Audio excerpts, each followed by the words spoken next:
Breaking tonight, we've learned President Biden and Vladimir Putin have agreed, at least in principle, to hold a summit on the Ukraine crisis. A White House statement says, quote, Secretary Blinken and Foreign Minister Lavrov are scheduled to meet later this week in Europe, provided Russia does not proceed with military action. President Biden accepted in principle a meeting with President Putin following that engagement. Again, if an invasion hasn't happened, we are always ready for diplomacy. We are also ready to impose swift and severe consequences should Russia instead choose war. That summit, facilitated by French President Emmanuel Macron, who, along with U.S., NATO, and its allies, are still holding on to scraps of hope for diplomacy, even as Russia seems poised to invade Ukraine. Earlier today, President Biden also convened a rare emergency meeting of the National Security Council today to deal with the escalating crisis. Meanwhile, Ukrainian President Volodymyr Zelensky is accusing the West of appeasing Russia. The key to understanding this conflict is to figure out how Ukraine got here. Up until 1991, Ukraine was nicknamed the breadbasket of the Soviet Union because of its fertile fields.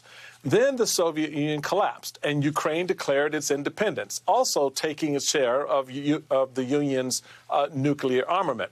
In 1994, Ukraine agreed to give up its nukes in exchange for a promise of security from Allied powers. Under the Budapest Memoranda, U.S., UK, and Russia all agreed to respect Ukraine's sovereignty and its borders. It's that deal that, paired with Ukraine's inability to join NATO, has brought the country where they are today, with little means to deter Russian aggression. So will the diplomacy of foreign nations be enough to save them? Joining me now is Richard Stengel, an MSNBC political analyst. He's also the former Undersecretary of State for Public Diplomacy and Public Affairs in the Obama administration. Welcome, Richard. So Ukraine is asking world leaders to do more than what's been happening so far. What responsibility do you think the world has to defend Ukraine at this point? I think we have a lot of responsibility, Michael. But as you mentioned in your good introduction, I mean, Ukraine is not a member of NATO. We don't have the same obligation to Ukraine as we do to other NATO members, where we have to come to their aid in case they're attacked. Ukraine is important, Michael, because it's a hinge to the West. It's a kind of a line between Russia and Europe. And we want Ukraine to lean west towards Europe, towards democracy. And Russia wants Ukraine to lean towards east, towards Russia, and be dependent on Russia. If anything, Putin would like it to be a failed state. That's better to him than having a democracy on his border. But insofar as we try to preserve democracies, enhance democracies, empower democracies around the world, Ukraine is super important. And that's why Putin is obsessed with it. Mm-hmm. Yeah, and to that point, Russia is saying tonight that diplomatic efforts need to intensify to end this confrontation. So I want to quote former German Chancellor Angela Merkel, who once described Putin as a 21st century leader using 19th century methods. What's your take on the Russian position where there's any hope for diplomacy, or is there any hope for diplomacy? I think there's always hope for diplomacy, Michael, until the first bullets are fired. That's when diplomacy has failed. Jaw is always better than war, as Churchill said, although I can't pronounce it the way he did. But one of the things that Angela Merkel meant is that, and we've heard a lot about this phrase in the last few months, sphere of influence. What Putin wants is this 19th century idea of sphere of influence, where he can control the countries that are on his border and in his sphere of influence. I mean, sphere of influence was what gave us the Monroe Doctrine a long time ago in the 18th century. But those days are gone. We're living in a multipolar world, a world of international institutions, a globalized world.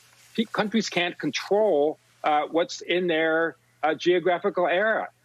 By the way, that is why Putin and Xi Jinping had that meeting right before the Olympics, because Xi Jinping wants the same thing. He wants to be able to control countries that are in his sphere of influence in the South China Sea and East Asia. So This is a scary thing for democracies. It's a scary thing for the rest of the world.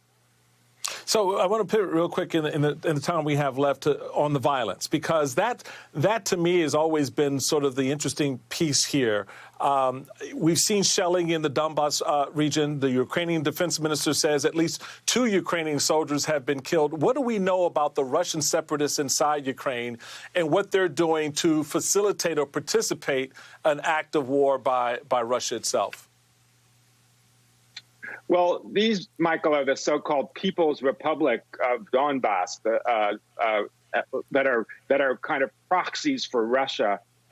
When they sort of became separate in 2014, it was populated by Russian separatists. This is what the Russians call hybrid warfare. They're trying to undermine Ukraine by attacking them, by using false flags. All our intelligence reports show that the amount of violence going from the so-called People's Republics into West, into Ukraine, has intensified by 10 times. This is all the red lights are blinking right now, Michael, and that's why, you know, Joe Biden, and in a kind of an extraordinary measure of transparency, revealed our intelligence that, you know, that Putin has already committed to an invasion. But at the 11th hour, diplomacy could stop it. I think it's hopeful that there will potentially be a meeting between Putin and Biden. Lavrov and Tony Blinken are meeting on Wednesday. Let's hope that, too, those meetings just prevent the bullets from starting. Richard Stengel, thank you for helping us better understand this crisis, and thank you for being with us this evening. Before we go, folks, Republicans have used the phrase cancel culture so much that it's lost all meaning, literally.